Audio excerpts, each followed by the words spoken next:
In today's video, I'm going to teach you how to view your block list in Gmail. If you've ever blocked a sender and later wondered where those addresses are stored, this quick walkthrough will show you exactly where to look so you can review what's on the list. Start by opening Gmail in a web browser and signing into the account you want to check. The block list lives in Gmail's full settings, which are easiest to reach on a computer.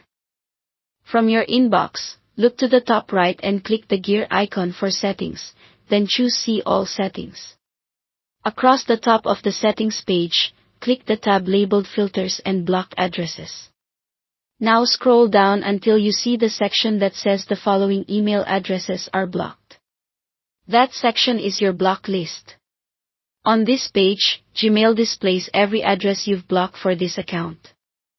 Messages from these senders are automatically sent to spam, and you won't get notifications from them.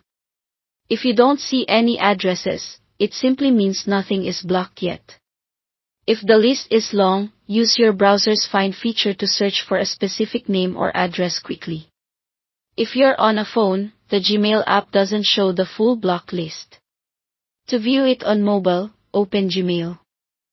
Come in your browser, sign in, open the browser menu, request the desktop site, and then follow the same path, gear icon, see all settings, filters and block addresses. It's helpful to know how this differs from filters.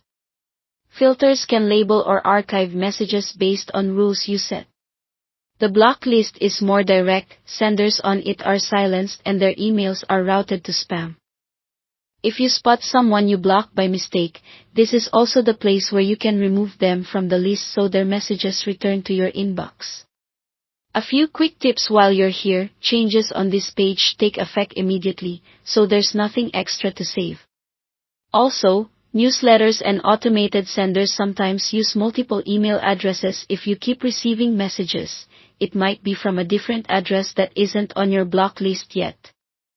That's all you need to know to find and review your block list in Gmail. Take a moment to check it, make any adjustments you need, and you'll have tighter control over what reaches your inbox. Thanks for watching and subscribing to this channel for more videos like these.